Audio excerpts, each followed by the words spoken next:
Bonjour à toutes et bonjour à tous et bienvenue dans ce nouvel épisode de Originals, l'émission qui saute de plateforme en plateforme. Moi c'est Romain et je retrouve comme chaque semaine notre spécialiste du film social britannique, Gauthier Jorgensen, journaliste cinéma et créateur de Originals. Ouais, alors là, je m'attendais à une blague. Je peux pas rebondir là-dessus, je peux que dire oui. Voilà. Au sommaire de cette émission, un gros plan sur De Belfast au paradis. Ouais. T'as vu comment je l'ai fait avec un point d'interrogation? Ouais, on va bravo. en parler. Une série, on va dire un thriller moderne et déjanté entre Dublin et Porto.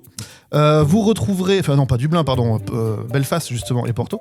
Vous retrouverez ensuite Gauthier pour sa chronique Les Pieds dans le plat. Alors de quoi tu vas nous parler, Gauthier, aujourd'hui? Mais je vais vous parler de pourquoi le cinéma social britannique, pourquoi je me suis cru être l'invité le plus parfait pour parler de Belfast au paradis, et pourquoi, une fois après avoir vu la série, je me suis bien planté, et je vais vous expliquer pourquoi.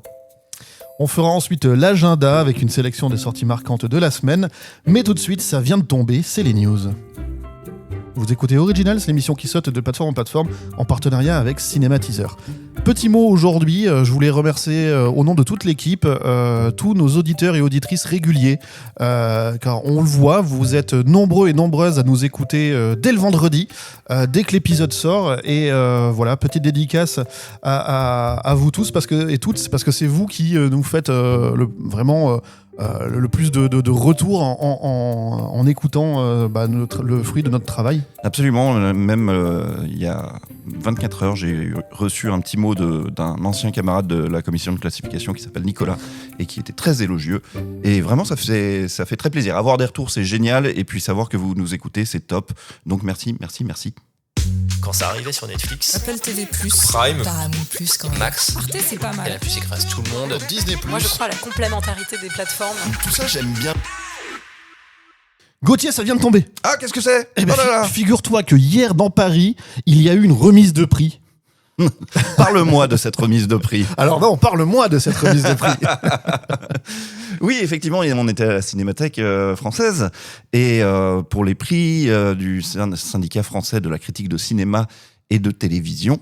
Et il se trouve que je fais partie, je vous l'ai dit 1000 fois, du jury plateforme qui a été créé il y a c'est la 3e année. Voilà, même un peu à l'origine de ce... Oui, c'était à ma demande à la réunion à l'AG du syndicat. J'ai juste demandé pourquoi il n'y avait pas de prix de plateforme. Tout le monde a dit bah oui, pourquoi il n'y a pas de prix de plateforme. Et moi je croyais qu'on allait me répondre parce qu'on en a déjà parlé puis au fait ça saule. Et non, ils sont tous concernés. Oui, ils sont là. Oui, exactement. Tiens voilà, fais un jury avec d'autres et puis donc c'était la 3e année de ce jury et nous avons remis un prix donc pour le meilleur film de plateforme de l'année et un prix pour la meilleure série de plateforme de l'année. La présidente du jury cette année a été Anaïs Bordage, qui a un podcast très célèbre et que j'aimerais avoir dans l'émission. On échange des SMS pour le moment, voilà, mais elle viendra. Elle en a envie en tout cas, et elle a remis le prix de la meilleure série de plateforme à The Pitt. Il y avait en shortlist, il y avait aussi Adolescence et Pluribus, donc c'est The Pitt qui a gagné. Et ensuite, qui a remis le prix du meilleur film? Alors, qui a remis le prix du meilleur film, Gauthier? C'est Bibi qui est monté sur la scène de la Cinémathèque française pour mettre le prix du meilleur film. D'ailleurs, c'était très drôle parce que mes confrères Marc et Charlotte qui présentaient la cérémonie et qui me connaissent, mais de loin, savaient pas très bien comment me présenter. Alors moi, je leur avais juste dit, je croyais qu'on avait le droit qu'à un support. Alors je leur avais dit, présentez-moi sous créateur d'Originals, le podcast plateforme, quoi. Et en fait, ils m'ont fait entrer sur scène et ils ont dit, on accueille Gauthier Jorgensen, qui a écrit « J'ai grandi dans des salles obscures ». Et moi, j'étais « Ah oui, mais c'était il y a un peu 20 ans, ça, quand même ». Et ensuite, ils ont dit « Et chanteur du groupe Karamazov ». Ah mais non. Et créateur du podcast Originals. Et qui anime des blind tests. Voilà, donc quand je suis monté sur scène, j'étais un peu rouge comme une tomate et mort de rire.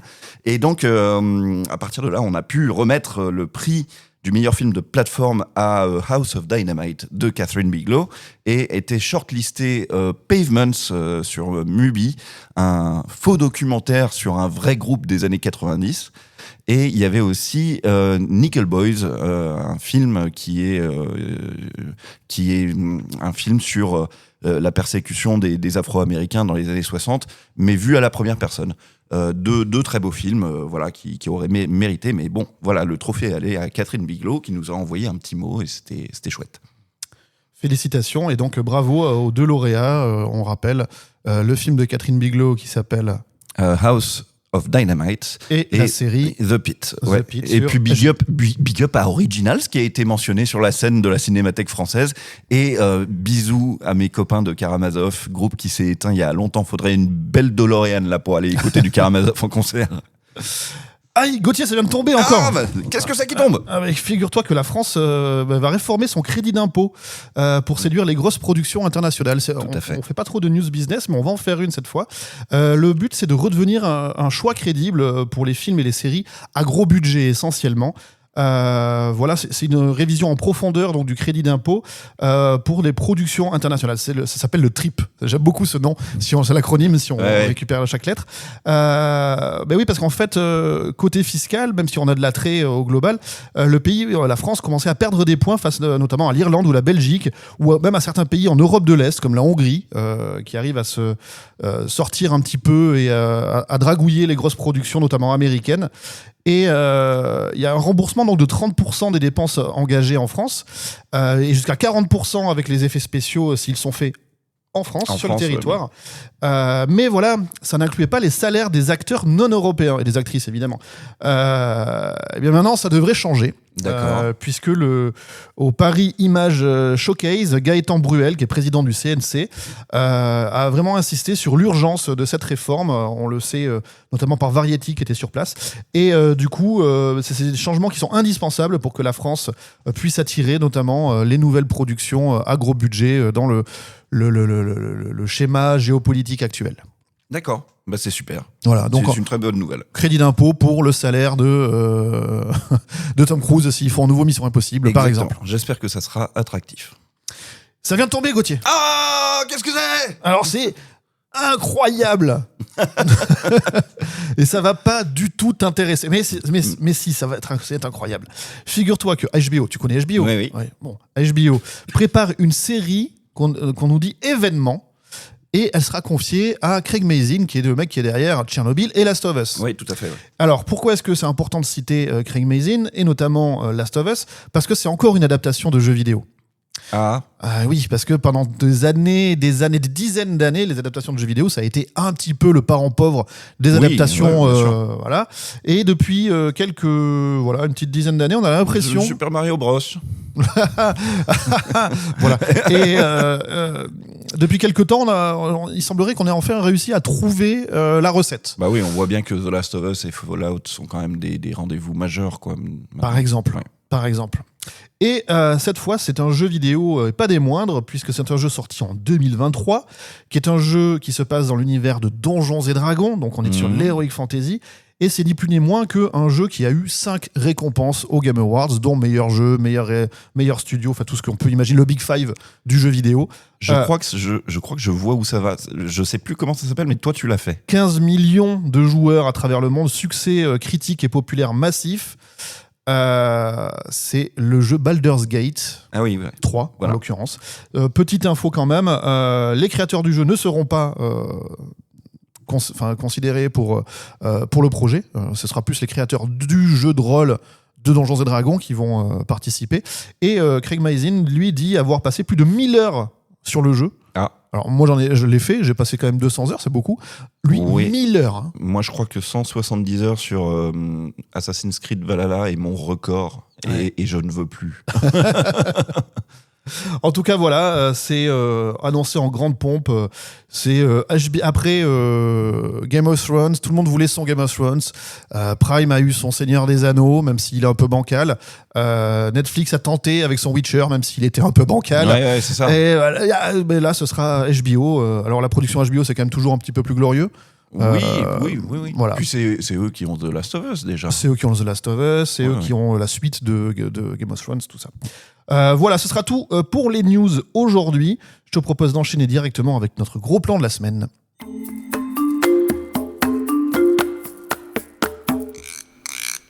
Et on parle donc de Belfast au paradis.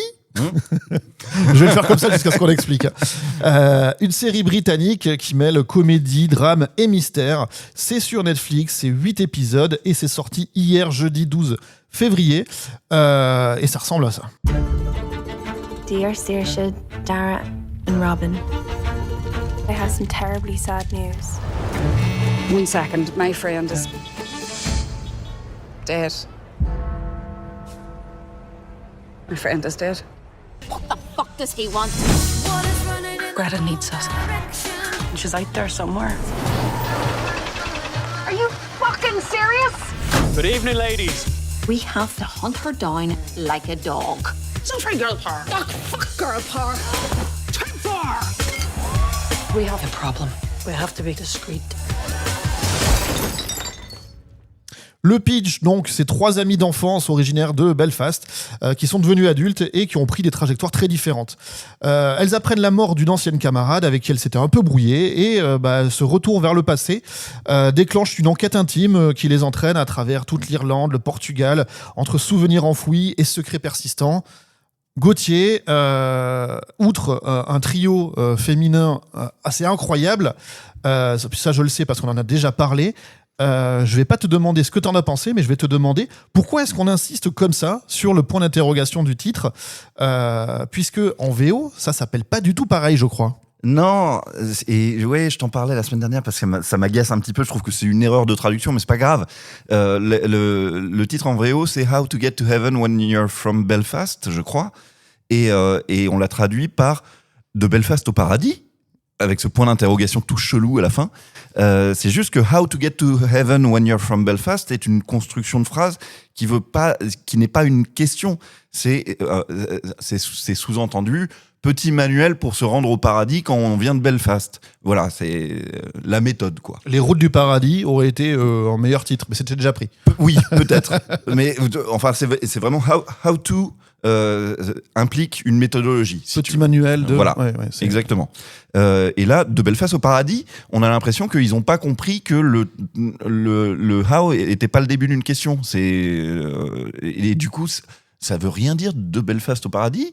Tu vois, enfin, je sais pas, formuler la question au moins, tu vois, mais un pourquoi ou un comment ou un je sais pas. Mais alors, qu'est-ce que t'as pensé sinon de la série en elle-même ? Ça part très vite. C'est ça qui est drôle. C'est une série drôle. Alors, et oui, déjà, c'est une série d'enquête, un peu thriller, qui flirte avec peut-être le surnaturel, on sait pas trop au début, mais ça reste une sorte de comédie dans le ton. Oui, alors il faut... très rapidement, c'est donc 3 amies qui se retrouvent réunies parce que elles étaient un groupe de 4 filles et la 4e est morte. Donc elles retournent dans leur truc d'enfance, là. 2 d'entre elles n'en étaient pas parties. Il y en a une qui est partie vivre à Londres, mais bon, donc c'est une réunion, quoi. C'est des filles qui se sont pas vues depuis 20 ans, depuis l'adolescence. Imaginez, je sais pas, je pense que tout le monde a ça, un groupe de potes de lycée, et puis on s'est perdu de vue, et puis là on est un peu obligé de se retrouver, sauf qu'on a plus 17 ans, on en a 37, et avec tout le décalage que ça implique, on est toujours un peu le même, mais on a quand même changé, quoi. Donc c'est déjà ça force la comédie, ce truc-là, de ces 3 meufs qui se retrouvent, qui étaient des adolescentes hyper fraîches et qui maintenant sont un peu toutes dans leur genre, des super patates, et elles sont à la fois contentes de se revoir et en même temps un peu forcées de se revoir et tout ça. Et puis on comprend petit à petit que derrière cette réunion, il y a des secrets et que les secrets qui ont été enfouis sont peut-être pas des secrets très heureux. Et c'est là que la série se met à avoir plusieurs temporalités. Il faut bien comprendre qu'on va vite découvrir, je pense pas que ce soit un spoil énorme, mais on va vite découvrir que la morte n'est pas morte comme on le croit, et qu'il va falloir découvrir la vérité sur l'état de cette morte, quoi. Moi, il y a une série dont on a parlé pas mal de fois ici, qui est pas du tout humoristique pour le coup, mais qui s'appelle Yellow Jackets. Ouais. Et il y a quelque chose un peu de ça, cette double temporalité, des Oui, personnages, un groupe féminin très, très important, très marqué, avec des caractères, de pas mal d'écriture de personnages, etc. Ouais. Et c'est secret enfoui. les secrets enfouis et puis le fait d'être forcé de se retrouver 20 ans plus tard. Oui, c'est ça. Et de redevoir parler de trucs dont on n'aurait pas du tout envie de reparler. On avait dit qu'on dirait pas. Oui, voilà, c'est ça. Mais on se retrouve dos au mur et on est bien obligé de raconter la vérité. Il faut déjà marquer que cette série a 2 tons très forts et très différents parce qu'il y a beaucoup de flashbacks. On va dire qu'il y a 65% d'enquêtes avec les 3 super patates qui sont vraiment, mais qui ont une alchimie entre elles qui est géniale. C'est 3 femmes de fort tempérament, toutes les 3 hyper marquées, différentes, et qui ensemble font un truc un peu magique. Alors c'est une série de Lisa McGee qui avait déjà fait Derry Girls ou London Irish, si vous voulez le genre de ton et de dynamique que ça peut représenter. Et elles sont poursuivies non pas par un assassin, mais par une assassine. Donc il y a des grands archétypes comme ça qui sont féminisés, c'est pas mal. Sans que ce soit forcé pour un sou. Hein. Non, c'est pas forcé du tout. Il y a un pseudo love interest qui est donc un personnage qui est là pour les faire un petit peu s'émouvoir, ces filles, qui est un espèce de policier / dépanneur qui a 26 ans, qui a pas beaucoup d'expérience, qui a l'air d'être un toy boy, mais qu'on a un peu plus dans le cerveau quand même. Ouais, et puis il incarne l'autorité, mine de rien, puisque ça reste un flic aussi. Il incarne l'autorité, mais on sent bien que c'est pas le patron, et il se trouve que son patron est mouillé dans l'histoire, et il tire les fils de tout ça et tout. Donc, évidemment, elle retourne dans leur petite ville natale, donc elle retrouve cette espèce d'esprit de toute petite communauté, tu vois, où tout le monde se connaît, tout le monde a 3 casquettes. Il y a un espèce de patron d'hôtel génial, enfin de réceptionniste d'hôtel, avec le nœud papillon le plus classe du monde. Je veux le même pour le 31 janvier. Exactement, qui clignote et qui est tout le temps en train d'organiser des soirées karaoké ou des soirées bal ou des soirées thématiques complètement débiles. Mais il y a d'autres personnages comme ça qui sont hyper attachants. Le mec qui a la station-service. Oui, on le découvre surtout vers la fin de la série, mais il est assez incroyable. Avec une tronche, on dirait le mec qui était dans Amélie Poulain là aussi, ou dans Alien 4, là, Pinon. Oui, Dominique Pinon. Il a une tronche comme ça. Et puis comme il tient la seule épicerie du coin, ça fait un peu effet western, c'est-à-dire que tout le monde finit au comptoir de ce truc-là. Il a une scène avec tout le monde. Ouais, c'est ça. Donc ça, c'est très très bien. C'est très très bien. Et puis, je pense que la créatrice de ce show réussit hyper bien à retranscrire quelque chose de profondément irlandais et de distiller toute cette culture irlandaise là-dedans, parce que il va être très vite question de catholicisme. Il va être très vite question de ville portuaire, tempête, histoire de fantômes, et tout ça se réunit. J'y reviendrai, parce que c'est un petit peu aussi l'objet de ma chronique. Donc, il y a cette enquête qui est très drôle, mais il y a aussi, je dirais, 65% d'enquête et donc 35% de flashback. Et là, quand on part dans les flashbacks, bon, c'est à mon sens un défaut de la série, mais c'est pas grave, ça se suit quand même. Quand on part dans les flashbacks, le ton devient très, très, très sérieux. C'est-à-dire qu'on va partir dans le secret, le pourquoi toute cette enquête est initiée. Il va y avoir des flashbacks sur 2 temporalités, principalement en 2003, quand elles sont ensemble et qu'elles sont adolescentes, et aussi en 97, il me semble, quand elles sont pas encore ensemble, mais que leur copine, celle qui disparaît... on va en apprendre plus sur son origine. Quoi. Voilà, on apprend un truc, un peu un trauma dans son histoire, et donc il apparaît assez vite qu'on enquête de manière drôle, mais sur un truc pas drôle du tout. Donc quand on va dans ces flashbacks, parfois j'ai trouvé ça un peu long. Je me suis dit, tiens, ça débranche vraiment du génie comique, de la drôlerie, de tout ce qui se passe avant. Je me sentais bien avec... j'avais l'impression d'avoir un groupe de super copines marrantes. Et quand on va dans l'adolescence, pourtant, on a le même âge, tu vois. Enfin, je me voyais pas être copain avec elles dans l'adolescence. Alors, on voit plus leurs défauts qui se remanifestent après à l'âge adulte, mais avec la maturité, il y a une sorte de déconstruction qui fait que c'est beaucoup plus drôle, parce qu'il y a le contre-pied, il y a le fait qu'on le sait déjà. Enfin, c'est vrai que les flashbacks sont un peu épais, j'ai envie de dire, ouais. Et ça tranche énormément avec le présent qui, lui, est parfois même presque du boulevard. Il y a Ouais, des scènes. c'est presque burlesque. Mais moi, il y a un running gag que j'adore et qui arrive quasiment dès le premier épisode, c'est qu'elles ont toutes la même bagnole quand elles se retrouvent. Et elles ont, je pense, en 8 épisodes, je sais plus, elles ont genre 50 accidents de voiture, quoi. Mais des accidents badass en plus, quoi. Donc, elles ont plein d'accrochages et tout, ce qui fait que la voiture qui est impeccable au début, à la fin, c'est une espèce d'épave toute cabossée de partout, un peu à l'image de leur amitié, tu vois. Et ça, c'est hyper chouette. Et puis de les voir se gueuler dessus en permanence avec l'accent irlandais. Les punchlines sont hyper bien foutus. C'est génial. Il y a un truc aussi, ça m'a rappelé un peu quelques dynamiques que j'avais pu voir dans la saga Bridget Jones. C'est-à-dire qu'il y a aussi l'entourage de ces héroïnes. Et c'est tous des personnages complètement incongrus, complètement fous. Et ce qui est marrant, c'est que eux vont avoir une sorte de vision des personnages principaux et parler d'elles, mais pas à la caméra, mais presque. C'est comme s'ils faisaient des confidences au public. Ouais. Et notamment, il y a une scène qui se passe à la télévision, sans trop spoil, et où tout le monde se retrouve à regarder ce programme. Et là, il y a quelque chose de pas méta, mais il y a quelque chose vraiment de second degré où il y a vraiment d'énormes trouvailles tout du long qui arrivent à renouveler même le rôle de la tueuse. Il y a plein de trucs. Évidemment, ça se passe en Irlande, donc la Saint-Patrick, on va pas y échapper. Et à chaque fois, il y a quelque chose qui vient renouveler, donner un peu d'air, donner de l'énergie. Et moi, j'ai vraiment passé un très bon moment du début à la fin. Ouais, moi aussi. Et puis, c'est très juste ce que tu dis sur le côté méta de certains personnages. Il y en a une des trois, elle est carrément scénariste de série, tu vois. Donc, et elle va au BAFTA et puis elle est obligée de rentrer. Ils font la cérémonie et tout. Ouais, c'est ça. Et il y a ses parents qui comprennent pas pourquoi elle est à la fois au BAFTA et chez elle. Et elle est là en train de leur expliquer, mais c'est pas en direct, tu vois, c'est en différé et tout.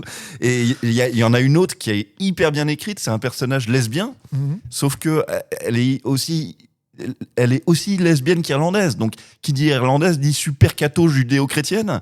Donc c'est une lesbienne qui est tout le temps préoccupée par sa petite culpabilité de catho et tout ça. Elle quoi. est étirée dans tous les sens comme ça par et puis il y a la troisième c'est une mère au foyer, mais c'est la mère au foyer badass avec laquelle tu veux pas t'engueuler, quoi. Ouais, et elle est pleine de ressources, faut pas la prendre pour une tanche. Hein. Elle a un aplomb quand il s'agit de garder poker face et d'aller jouer un rôle comme ça, c'est du tac au tac. Ouais, elle arrive à rentrer dans les vêtements de n'importe qui. Sa scène d'intro, j'adore. Elle est dans sa voiture et elle essaye de réserver une je sais pas, un soin bien-être ou je sais pas trop quoi.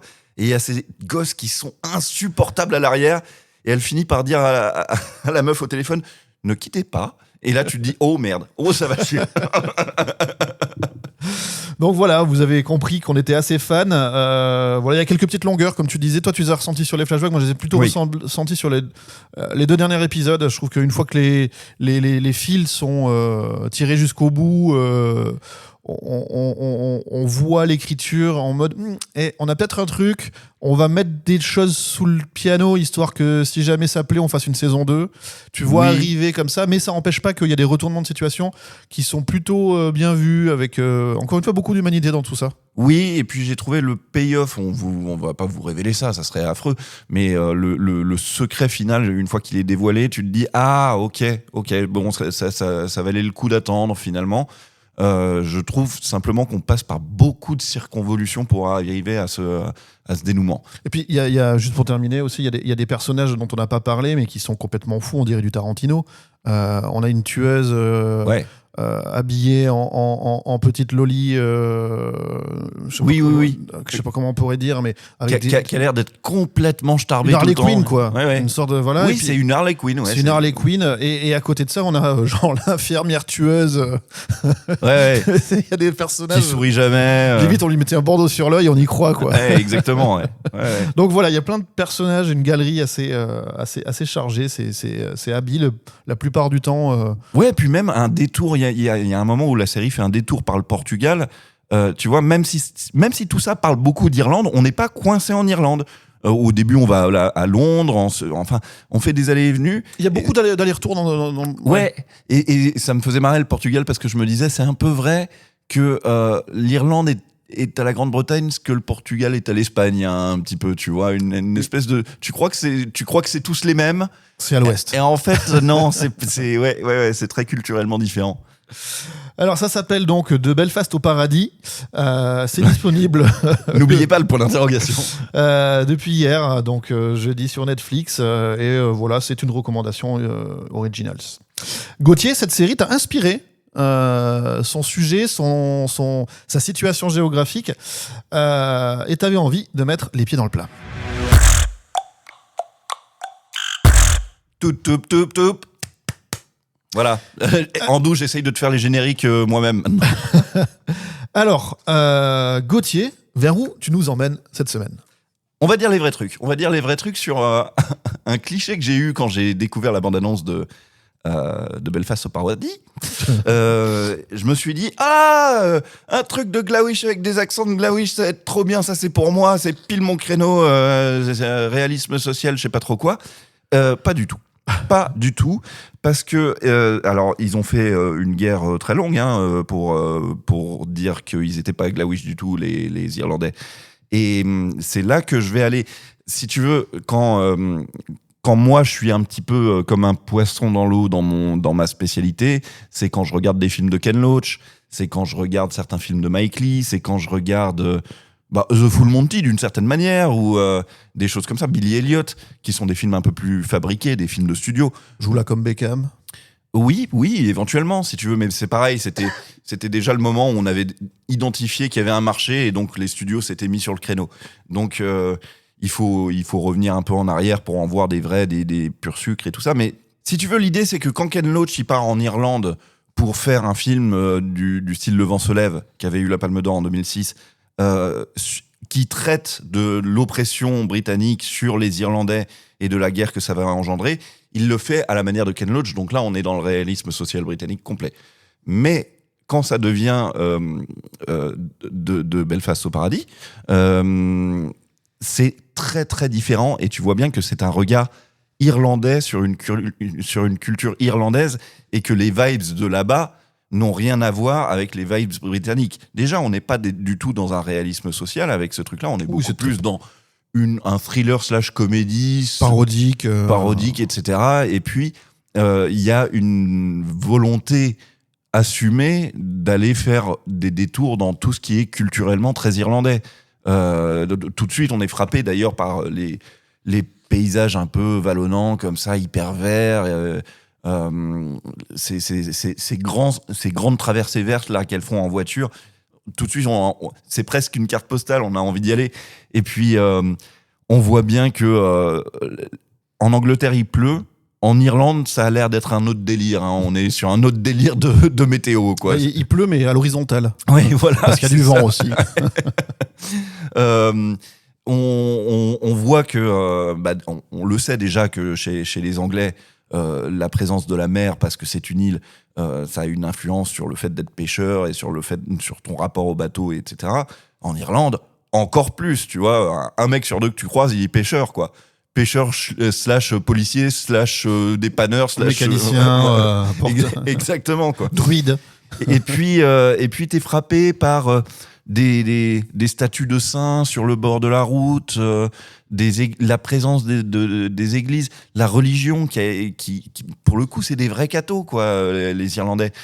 Quand je dis c'est des vrais cathos, c'est plus des cathos que les Français quand même.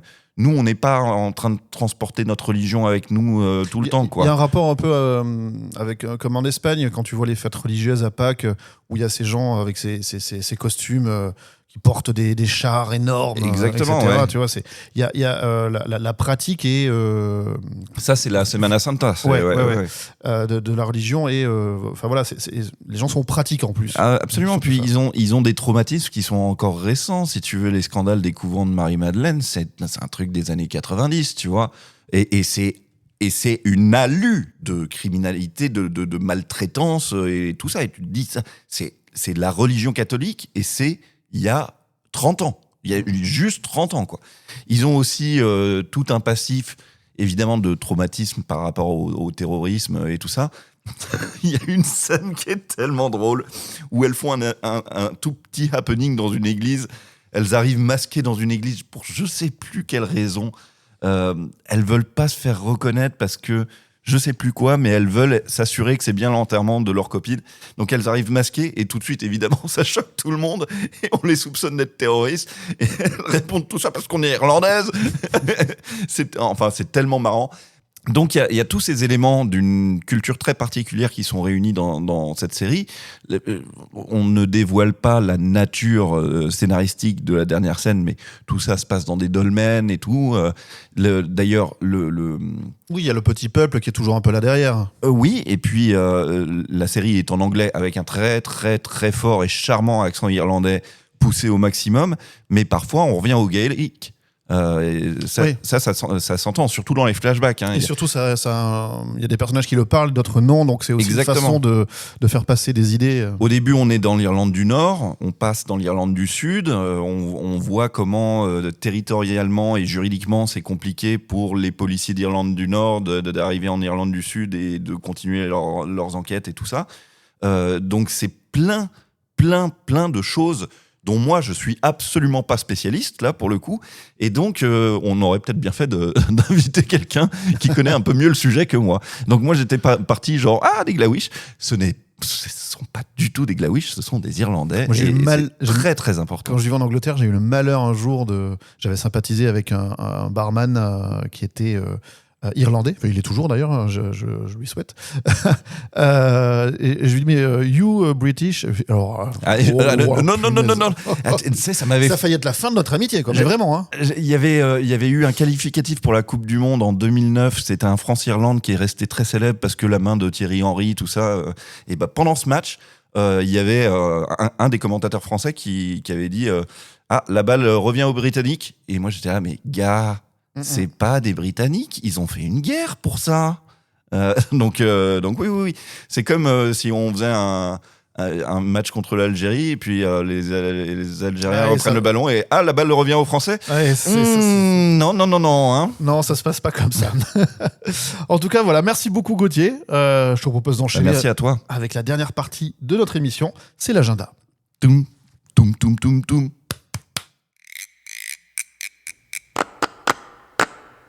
Cette semaine, on va parler des sorties comprises entre le 9 et le 15 février.